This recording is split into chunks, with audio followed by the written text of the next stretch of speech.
ಮಲ್ಟಿಪ್ಲೆಕ್ಸ್ಗಳಿಗೆ ದರ ಮಿತಿ ಆದೇಶಕ್ಕೆ ಹೈಕೋರ್ಟ್ ತಡೆ ನೀಡಿದೆ. ಹೈಕೋರ್ಟ್ ಏಕಸದಸ್ಯ ಪೀಠದಿಂದ ಮಧ್ಯಂತರ ತಡೆಯಾಜ್ಞೆ ನೀಡಲಾಗಿದೆ.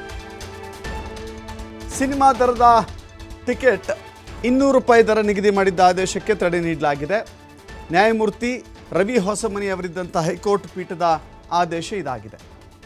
ಸಿನಿಮಾ ಟಿಕೆಟ್ ದರ ₹200ಗೆ ನಿಗದಿಪಡಿಸಿತ್ತು ರಾಜ್ಯ ಸರ್ಕಾರ.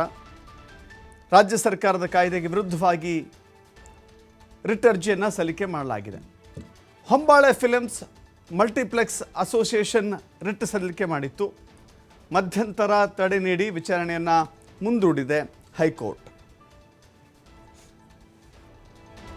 ಎಲ್ಲ ಸಿನಿಮಾ ಥಿಯೇಟರ್ಗಳಲ್ಲೂ ಕೂಡ ದರ ನಿಗದಿ, ಏಕರೂಪ ದರ ನಿಗದಿ ಮಾಡಬೇಕು ಅನ್ನೋದು ಬಹುತೇಕರ ಆಗ್ರಹ ಆಗಿತ್ತು. ಸೊ ಈ ಕಾರಣದಿಂದಾಗಿ ಏಕರೂಪ ದರ ನಿಗದಿ ಮಾಡಲಾಗಿತ್ತು. ಇದೀಗ ಅದಕ್ಕೆ ತಡೆಯಾಜ್ಞೆ ನೀಡಲಾಗಿದೆ.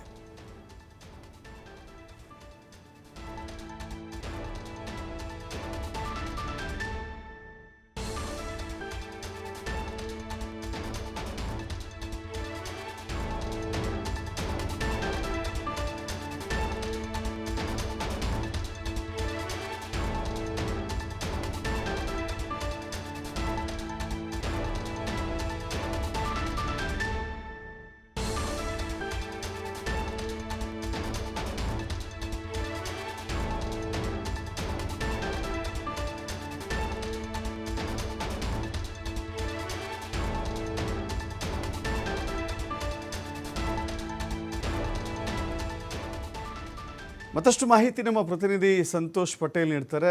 ಸಂತೋಷ್, ಗಮನಿಸ್ತಾ ಇದ್ದೀವಿ ಏಕರೂಪ ದರ ನಿಗದಿ ಮಾಡಬೇಕು ಅಂತ ಹೇಳಿ. ಯಾಕಂದರೆ ಮಲ್ಟಿಪ್ಲೆಕ್ಸ್ಗಳು ವಸೂಲಿ ಕೇಂದ್ರಗಳಾಗಿದ್ದಾವೆ, ಸುಲಿಗೆ ಕೇಂದ್ರಗಳಾಗಿದ್ದಾವೆ ಅಂಥೇಳಿ ಅವರಿಗೆ ಕಡಿವಾಣ ಹಾಕೋದು, ಮೂಗುದಾರ ಹಾಕೋದು ಅಷ್ಟು ಆಗಿರಲಿಲ್ಲ. ಹೀಗಾಗಿ ರಾಜ್ಯ ಸರ್ಕಾರ ಅದಕ್ಕೆ ತಡೆ ನೀಡಬೇಕು ಅಂತ ಹೇಳಿ ಆ ಕಾಯ್ದೆಯನ್ನು ಜಾರಿ ಮಾಡಲಾಗಿತ್ತು. ಇದೀಗ ಯಾವ ಆದೇಶದ ಮೇಲೆ ತಡೆಯಾಜ್ಞೆ ನೀಡಲಾಗಿದೆ, ಯಾವ ಆಧಾರಗಳ ಗ್ರೌಂಡ್ಸನ್ನು ಇಲ್ಲಿ ಗಮನಿಸಬೇಕಾಗುತ್ತೆ ಸಂತೋಷ್?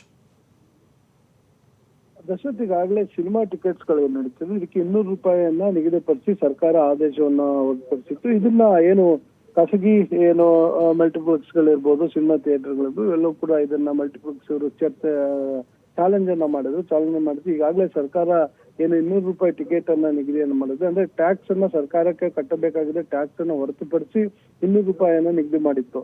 ಸೊ ಇದನ್ನ ನೀವು ಮಾಡಿರುವಂತದ್ದು ಸರಿ ಇಲ್ಲ. ನೀವು ಈ ರೀತಿಯಾಗಿ ಮಾಡಿದ್ರೆ ನಮಗೇನು ಸಾಕಷ್ಟು ಲಾಸ್ಗಳಾಗುತ್ತೆ. ಕೋಟ್ಯಾಂತರ ರೂಪಾಯಿ ಹಣವನ್ನ ಇನ್ವೆಸ್ಟ್ಮೆಂಟ್ ಅನ್ನ ಮಾಡಿರ್ತೀವಿ. ಕೋಟ್ಯಾಂತರ ರೂಪಾಯಿ ಹಣವನ್ನ ಇನ್ವೆಸ್ಟ್ ಮಾಡಿ ಮತ್ತು ಎಲ್ಲರೂ ಕೂಡ ಬರುವಂತ ಗ್ರಾಹಕರಿಗೆ ಆರಾಮಾಗಿ ಕೂತು ಸಿನಿಮಾವನ್ನ ನೋಡ್ಲಿಕ್ಕೆ ಬೇಕಾಗಿರುವ ಎಲ್ಲಾ ರೀತಿಯ ಫೆಸಿಲಿಟಿಗಳನ್ನು, ಸೌಲಭ್ಯಗಳನ್ನು ಕೂಡ ನಾವು ಕೊಟ್ಟಿರ್ತೀವಿ. ಸರ್ಕಾರ ಇಲ್ಲಿ ಯಾವುದೇ ರೀತಿಯ ನಮ್ಮ ಒಪಿನಿಯನ್, ಅಭಿಪ್ರಾಯಗಳನ್ನ ಪಡೆದುಕೊಳ್ಳದೆ ಏಕರೂಪವಾಗಿ ₹200 ಒಂದು ಟಿಕೆಟ್ಗೆ ನಿಗದಿ ಮಾಡಿರುವಂತದ್ದು ಸರಿಯಲ್ಲ ಅಂತ ಹೇಳಿ ಏನು ಎಲ್ಲರೂ ಕೂಡ ಅವರ ಮಲ್ಟಿಪ್ಲೆಕ್ಸ್ ಗಳೇನಂದ್ರು ಇದರ ಮಾಲೀಕರು ಎಲ್ಲರೂ ಕೂಡ ಸೇರಿ ಒಂದು ಅರ್ಜಿಯನ್ನ ಹಾಕೊಂಡಿದ್ರು. ಸದ್ಯ ಇದನ್ನ ಈ ಹಿಂದೆ ಕೂಡ ಅರ್ಜಿಯನ್ನ ಸಾಕಷ್ಟು ವಾದ ಮತ್ತು ಪ್ರತಿವಾದ ಎರಡನ್ನೂ ಕೂಡ ಹೈಕೋರ್ಟ್ ಆಲಿಸಿತ್ತು. ಇವತ್ತು ಆ ಒಂದು ಸರ್ಕಾರ ಮಾಡಿದಂತ ಆದೇಶ ಏನಿದೆ ಆ ಆದೇಶಕ್ಕೆ ತಡೆಯನ್ನ ನೀಡಿರುವಂತದ್ದು ನ್ಯಾಯಮೂರ್ತಿಗಳಾದ ರವಿ ಹೊಸಮನಿ ಅವರ ಪೀಠದಿಂದ, ಒಂದು ಹೈಕೋರ್ಟ್ ಪೀಠದಿಂದ ಏನಿದೆ ಇಲ್ಲಿಂದ ಒಂದು ಅದಕ್ಕೆ ತಡೆಯನ್ನ ನೀಡಲಾಗಿದೆ. ತಡೆ ನೀಡಿ ಸರ್ಕಾರಕ್ಕೆ ಆದೇಶ ಏನ್ ಕೊಟ್ಟಿತ್ತು ಅದನ್ನ ತಡೆ ನೀಡಿ ವಿಚಾರಣೆಯನ್ನ ಮುಂದೂಡಿರುವಂತದ್ದು. ಅಂದ್ರೆ ಮುಂದಿನ ದಿನಗಳಲ್ಲಿ ಇದಕ್ಕೆ ಸಂಬಂಧಪಟ್ಟ ಹಾಗೆ ಸರ್ಕಾರದ ಕಡೆಯಿಂದ ಏನು